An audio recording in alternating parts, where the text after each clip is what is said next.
Hello students, good morning. तो पिछला class में हम लोग पढ़े थे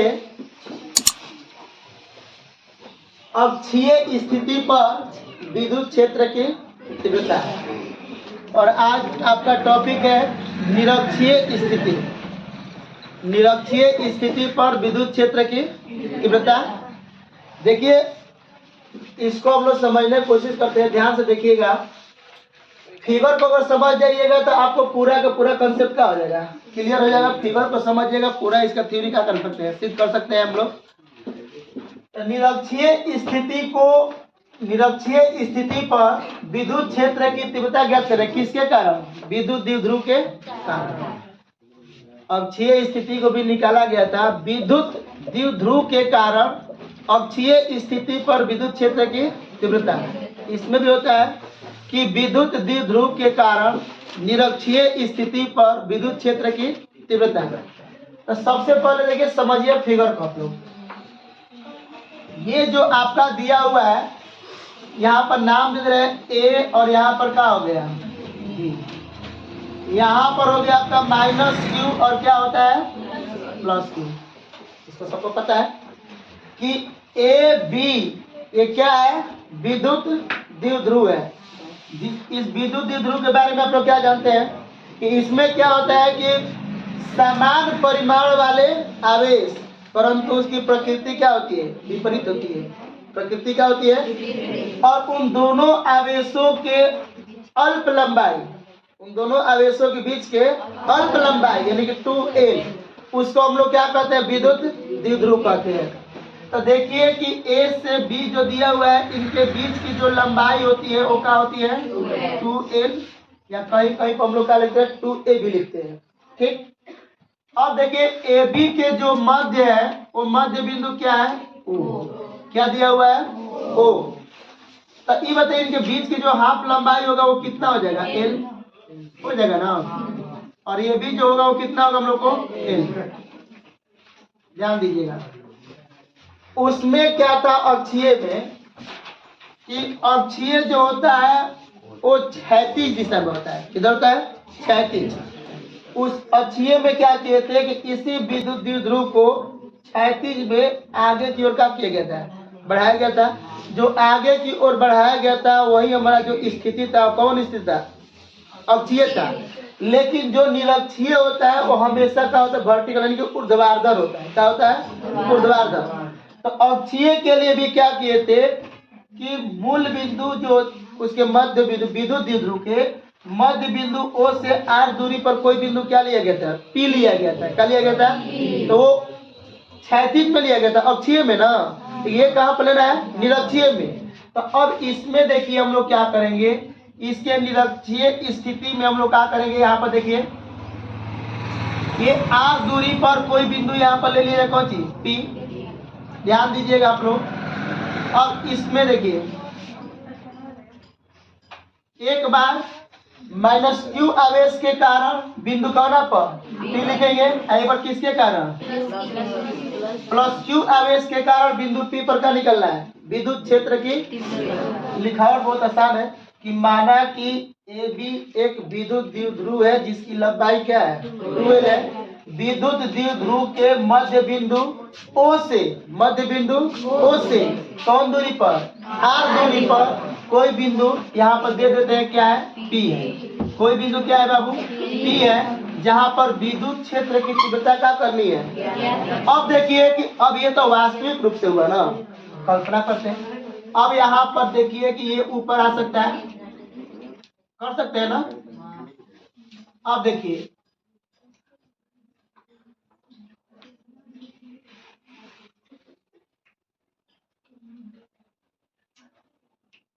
ये आपका हो गया हम लोगों।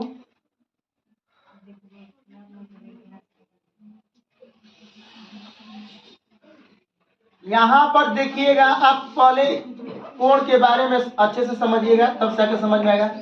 ये बताइए, आप लोगों को देखिए बताया गया था कि +q आवेश के कारण जो विद्युत क्षेत्र की तीव्रता उत्पन्न होती है वो किधर होती है? बाहर की।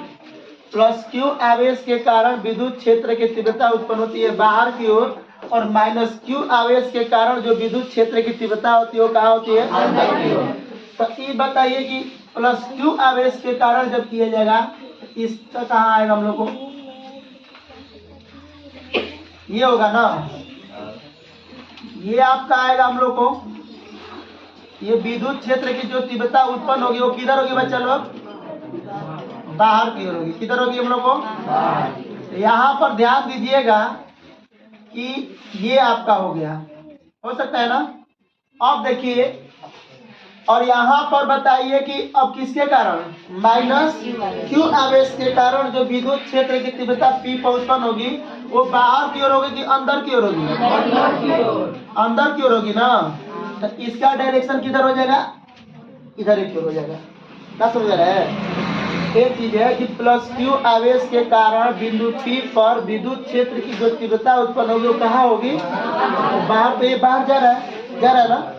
और माइनस क्यू आवेश के कारण बिंदु P पर विद्युत क्षेत्र तीव्रता क्या हम लोग उधर खींच सकते हैं? क्योंकि माइनस क्यू आवेश के कारण विद्युत क्षेत्र की तीव्रता कभी बाहर की ओर होती है, इसका दिशा किधर होती है? अंदर की होती है। ये कहाँ हो जाएगा?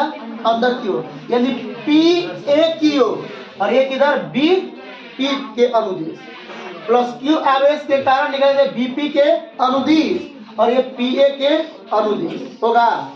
अब ध्यान दीजिएगा, यहाँ पर जो कोण है हम मान लेते हैं थीटा, और यहाँ पर भी जो कोण है उसको क्या मान लेते हैं? थीटा। क्या मान लेते हैं? ये बताइए कि आपको पता है कि दो जब समांतर रेखा होती है तो ये वाला कोण और ये वाला कोण कौन कोण होता है? एकांतर कोण होता है ना। तो यहाँ पर बताइए कि ये एक रेखा जो विद्युत द्विध्रुव है और ये दो समांतर रेखा हो गया ना। तो यहाँ पर जब दो समांतर रेखा हो गया तो ये वाला इसका एकांतर कहाँ पर बनेगा? इसका जो एकांतर बनेगा कहाँ बनेगा? यहाँ पर बनेगा। ये भी थीटा होगी ना? होगा थीटा होगा। इस कोण का संगत कोण यहाँ पर बनेगा, ये भी कितना होगा? थीटा। जब दो रेखा जाएगी तो ये वाला कोण ये वाला कोण संगत कोण, एक ही साले कोण का बनेगा? संगत कोण बनेगा ना। तो ध्यान दीजिएगा आप लोग, देखिए। तो यहाँ पर देखिए कि ये जो कोण बराबर हुआ है किसके अनुदिश? एकांतर कोण। और ये कोण जो बराबर हुआ किसके कोण? संगत कोण। तो एक माइनस क्यू आवेश के कारण और एक प्लस क्यू आवेश के कारण, दोनों के कारण जो यहाँ पर बन रहा है, तो दोनों के बीच वाला जो दिया हुआ यही ना, तो इसी पर आपका निकलेगा कौन चीज? परिणामी विद्युत क्षेत्र की तीव्रता। क्योंकि दोनों के बीच का यही ना कोण है, यही एक रेखा है जो दोनों को क्या विभाजित कर रहा है। ठीक, तो यहीं पर निकलेगा। आप लोगों को 11th क्लास में जब वेक्टर पढ़ाया जा रहा था उसमें बताया गया था कि जो क्षैतिज दिशा में होता है, किस दिशा में होता है? जो क्षैतिज दिशा में होता है उसके मतलब कॉस होता है कि साइन? कॉस होता है। ऊर्ध्वाधर जो होता है वो क्या होता है? साइन। या ये भी बताया गया था कि जिसके अनुदिश जिस अक्ष में जिस दिशा में पहले थीटा कोण बनता है वो कॉस थीटा होता है और उसके बाद में क्या होता है? Sine theta. बताया गया ना। तो ये बताइए कि यहाँ पर जो घटक है हम लोग बताओ प्लस क्यू आवेश, तो प्लस वाला के लिए हम लोग E1 मान रहे हैं। देखिए दो चीज निरूपित करते हैं। यहाँ पर हम लोग कर ले रहे हैं कि ये हो गया आपका, क्या हो गया? प्लस वाला को E1 कर रहे हैं बाबू, ध्यान दीजिएगा। E1 क्या होगा हम लोग को? E1 या E प्लस भी लिख सकते हैं। क्या लिख सकते हैं? E plus. तो E1 और यहाँ पर बताओ कॉस क्या हो गया? थीटा। क्योंकि ये कौन सी जो दिया हुआ है, ये हम लोग जो दिया हुआ है, ये जो हम लोग दिया, तो ये बताइए कि ऊर्ध्वाधर में होगा क्षैतिज में होगा? ये हम लोग को ऊर्ध्वाधर बस ये है। देखिए ये ऊपर की ओर और ये किधर की ओर? नीचे की ओर। यही जो दिया हुआ है। इस अक्ष में तो कोण न बन रहा है, ना बन रहा है। इसके अनुदिश जो बना हुआ था कोण थीटा बना है कि ना बना है? तो जिस अक्ष पर कोण बनता है वो कभी साइन होता है कि कॉस होता है? कॉस होता है। तो E1 cos थीटा हो गया। समझ में आ रहा है कि ना रहा है? ये हो गया E1 cos थीटा। अब देखिए, अब यहाँ पर बताइए कि ये जो दिया हुआ है तो इसका भी हम लोग का हो जाएगा E1 cos थीटा, और यहाँ पर कितना हो जाएगा हम लोग को? E1, और ये कितना हो जाएगा हम लोग को? Sine theta. E1 sine theta. अब देखिए, अब किसके कारण? माइनस क्यू आवेश के कारण। माइनस क्यू आवेश के कारण यहाँ पर जो बना हुआ है, तो यहाँ पर आपका क्या हो जाएगा E2 और क्या हो जाएगा cos थीटा। कितना हो जाएगा E2 cos थीटा।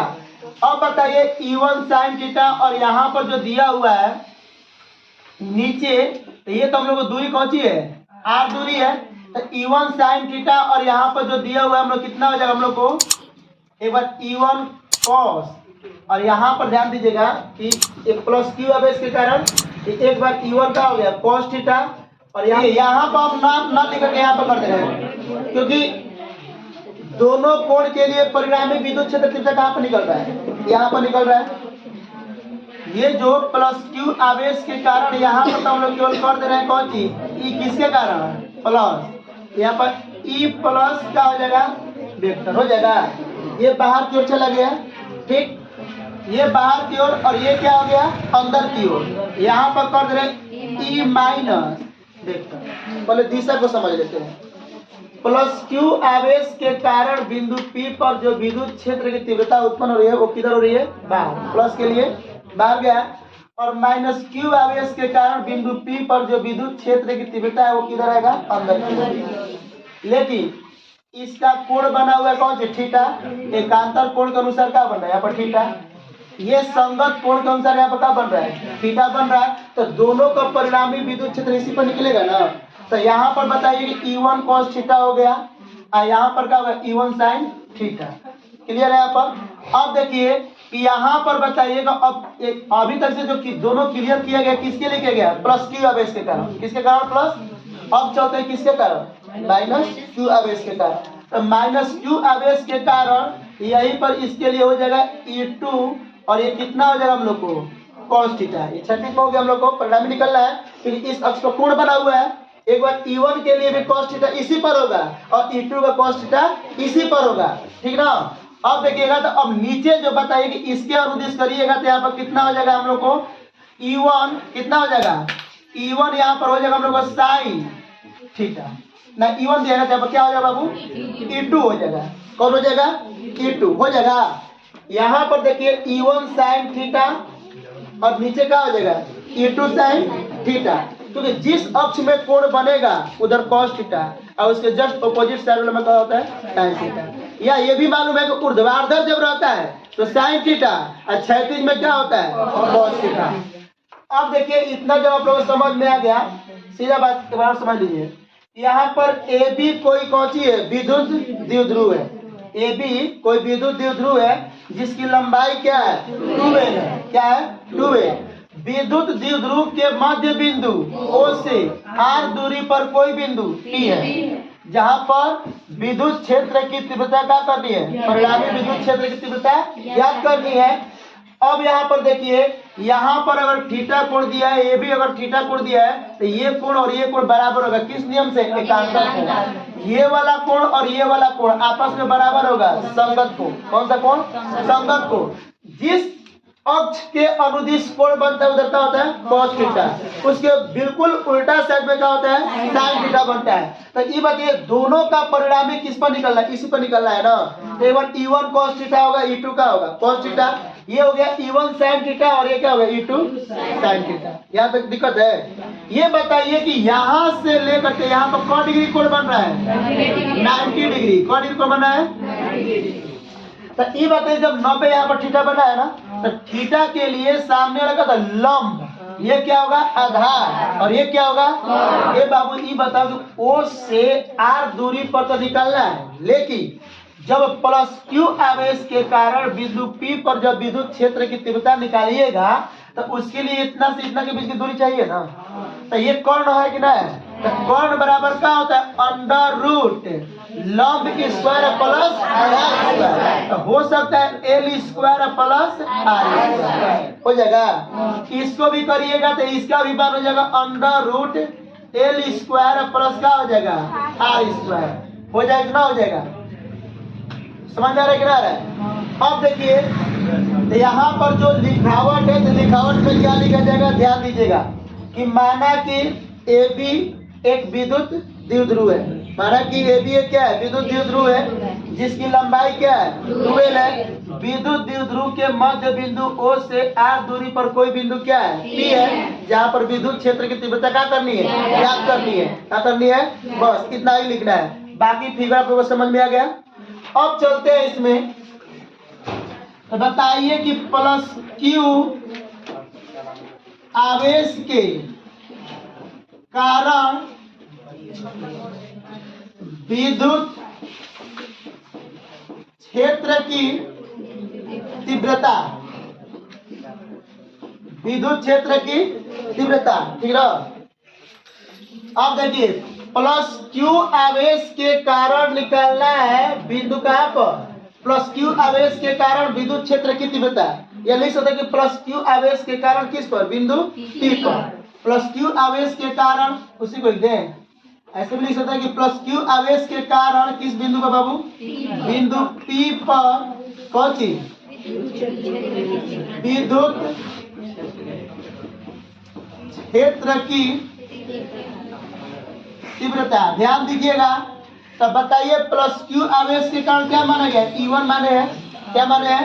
E1 बराबर 1 बटा में 4 पाई एप्सिलॉन नॉट, 1 बटा में 4 पाई एप्सिलॉन नॉट Q बटा में क्या होता है?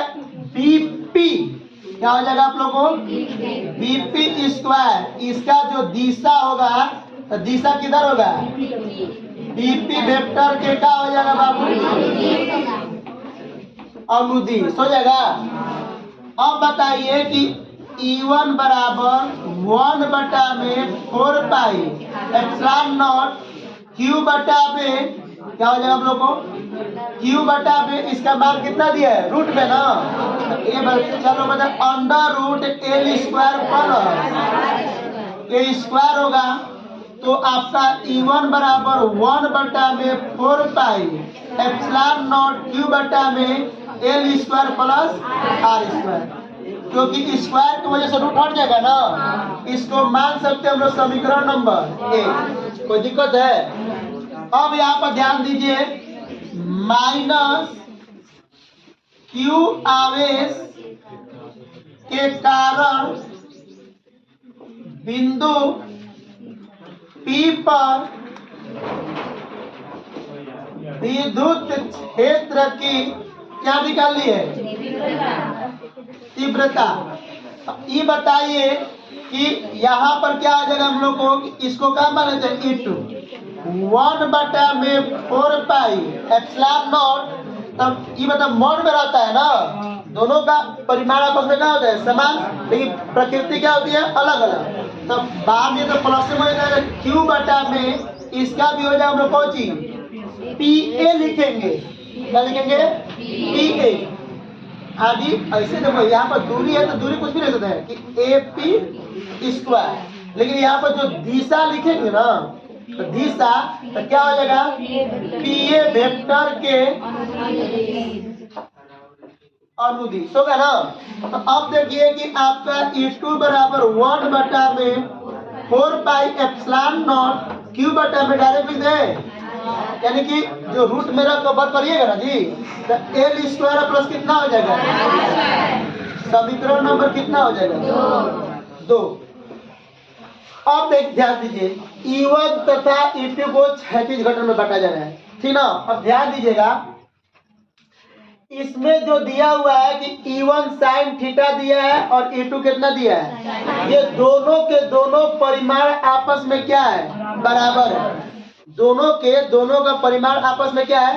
तो यहाँ पर ध्यान दीजिए, E1 के कारण जो प्लस Q आवेश के कारण जो विद्युत क्षेत्र की तीव्रता निकला है, तो इसका भी मान 1 बटा में 4 पाई एप्सिलॉन नॉट Q बटा में कितना दिया है? L square plus R square. इसका भी मान उतना ही है, 1 बटा में 4 पाई एप्सिलॉन नॉट Q बटा में L square plus R square. दिया है कि ना दिया है? दिया है ना। तो यहाँ पर बताइए कि दोनों का मान आपस में बराबर है कि ना बराबर है? बराबर है। तो यानी कि दोनों का E1 के मान यहाँ पर रखिएगा, तो E1 के मान यहीं रखिएगा, E2 के मान रखिएगा, दोनों का मान आपस में बराबर है। इसमें भी साइन थीटा, इसमें भी कौन सी? तो दोनों का परिमाण आपस में बराबर है या नहीं है? लेकिन इसका दिशा एक ही दिशा में कि एक दूसरे के विपरीत दिशा में है। तब वेक्टर का नियम है तब इसका कि जब उसका परिमाण आपस में क्या हो, बराबर हो और दिशा क्या हो, विपरीत हो, तो दोनों एक दूसरे के प्रभाव को क्या करते हैं, नष्ट कर देते हैं। अर्थात दोनों का मान क्या होता है, शून्य खत्म हो जाता है। क्या समझ रहे हैं? क्योंकि इसका दिशा ऊपर की ओर है, इसका दिशा किधर है, नीचे की ओर है, और दोनों का परिमाण आपस में कौन सी है, बराबर है। दोनों का परिमाण आपस में क्या है, तो दोनों का जब परिमाण आपस में बराबर है, दिशा एक दूसरे के विपरीत है, तो दोनों का मान क्या हो जाएगा, समाप्त। यानी कि इस पर विद्युत क्षेत्र की तीव्रता नहीं निकलेगा। वो किस पर निकलेगा, E1 cos थीटा और E2 cos थीटा।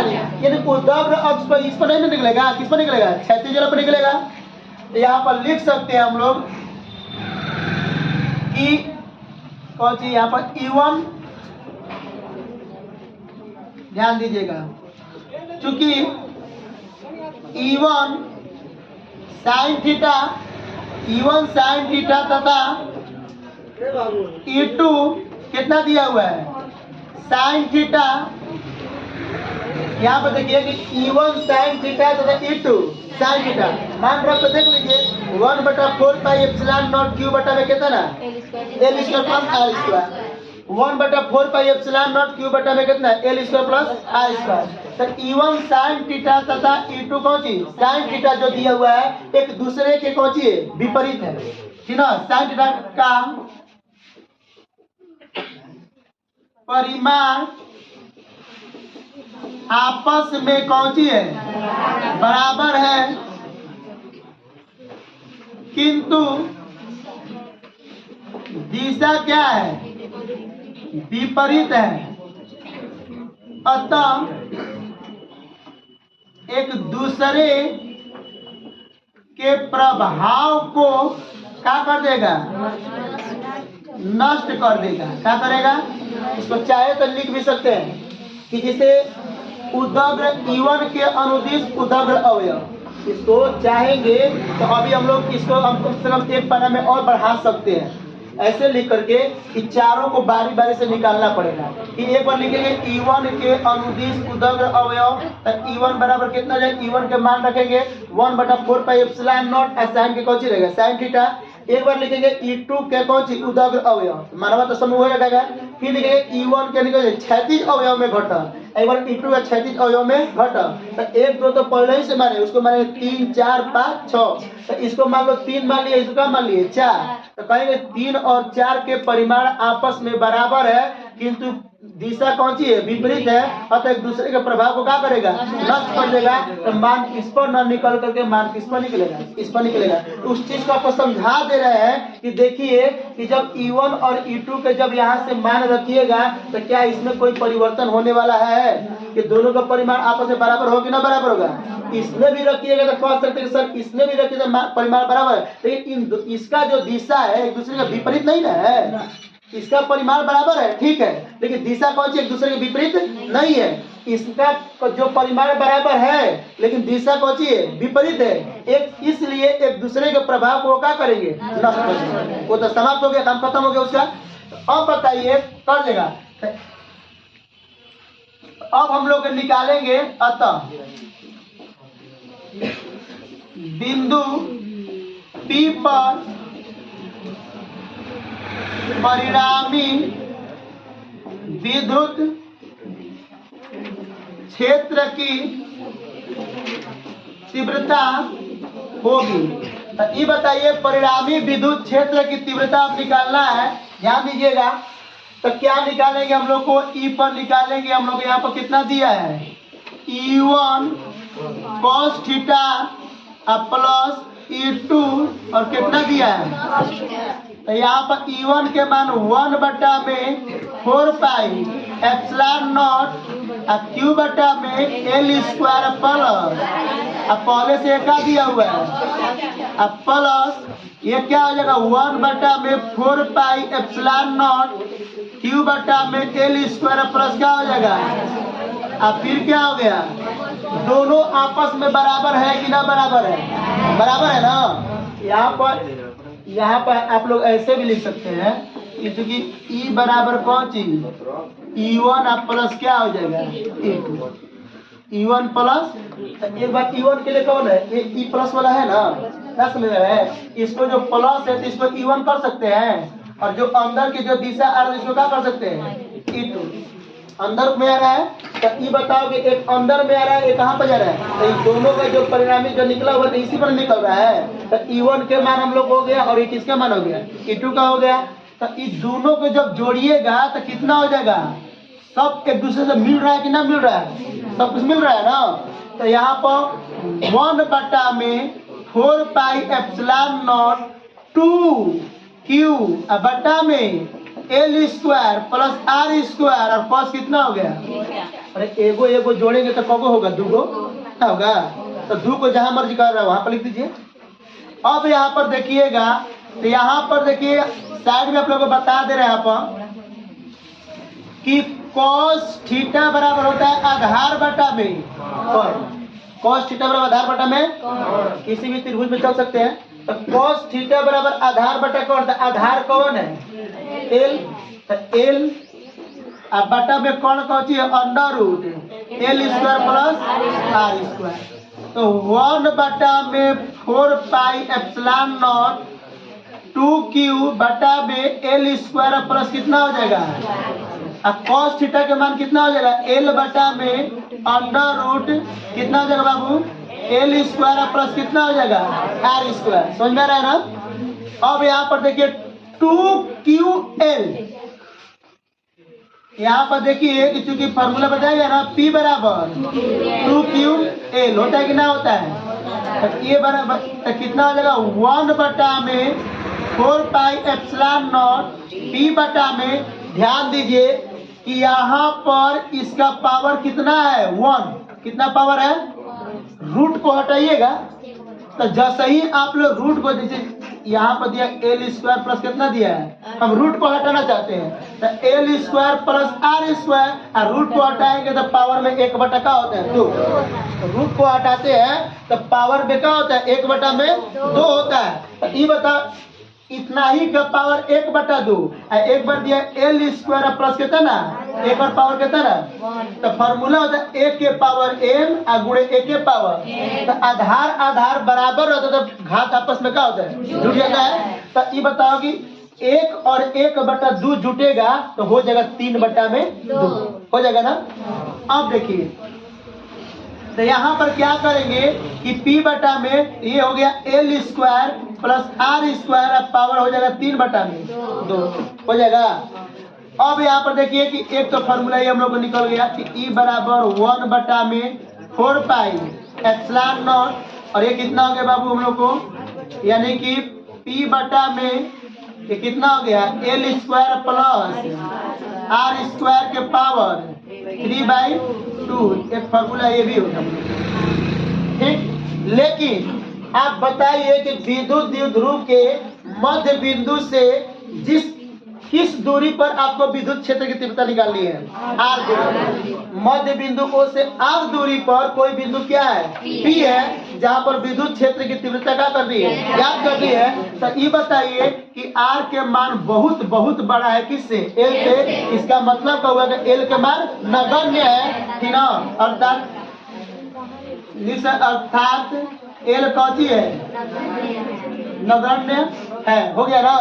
तो E बराबर 1 बटा में 4 पाई एप्सिलॉन नॉट, और ये P बटा में, शांत रहिए, यहाँ पर देखिए P बटा में L के मान क्या हो जाएगा 0, तो 0 जब हो जाएगा तो बचेगा R स्क्वायर के पावर 3/, तो ये देखिए पावर में पावर से गुणा होता है, तो ये 2 से 2 का हो जाएगा, कट जाएगा, तो ये 2 से 2 का हो जाएगा। तो आपका E बराबर 1 बटा में 4 पाई एप्सिलॉन नॉट, P बटा में उस फॉर्मूला में क्या आया था 2P बटा में R3, इसमें आ गया P बटा में R3। इसका मात्रा क्या होता है, न्यूटन प्रति कूलम में ना होता है विद्युत क्षेत्र तीव्रता का, न्यूटन प्रति क्या होता है कूलम। समझ में आ गया। देखिए शुरू से लेकर के अंत तक वीडियो को देखिए, अगर वीडियो अच्छा लगे, वीडियो समझ में आए तो लाइक सब्सक्राइब और शेयर जरूर करिए। चलिए यहाँ पर हम लोग निकल गया निरक्षीय स्थिति पर विद्युत क्षेत्र का निकल गया तीव्रता। अगर इसको मान लेते हैं समीकरण नंबर 2,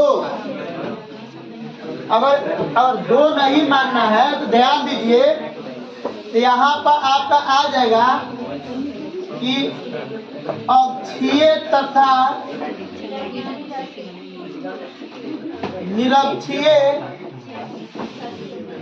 स्थिति में संबंध। यही बताइए कि अक्षीय का फॉर्मूला था हम लोग को, जिसे ई कुछ मान लेते ए मान लेते हैं एक्सियल, ठीक ना, जो भी हम लोग ई ए बराबर 1 बटा में 4 पाई एप्सिलॉन नॉट 2p बटा में, समीकरण 1 हो गया, सॉरी। और यहाँ पर निरक्षीय के लिए ई बी कर देते हैं तो 1 बटा में 4 पाई एप्सिलॉन नॉट p बटा में, समीकरण 1 भागे कितना, समीकरण 2, 1 और 2 में क्या करते रहे, भाग देते रहे। ई बताइए कि ई ए बटा में कितना हो जाएगा, ई बी, ई ऊपर जो 1 बटा में 4 पाई एप्सिलॉन नॉट 2p बटा में, 1 बटा में 4 पाई एप्सिलॉन नॉट p बटा में, ये कट जाएगा, ये p से p कट जाएगा, p से क्या कट जाएगा, तो आपका ई ए बटा में ई बी बराबर 2 बटा में 1, तो आपका ई ए बराबर 2e और कितना हो गया, ये संबंध है, ठीक है, कि अक्षीय स्थिति जो होती है निरक्षीय स्थिति को गुना होती है, दुगुना होती है। ये दोनों के बीच में कोची है संबंध। इस पर ऑब्जेक्टिव क्वेश्चन, इस पर आंकिक प्रश्न अक्सर दे देता है। इसको भी थोड़ा उल्टा कर लीजिए, उल्टा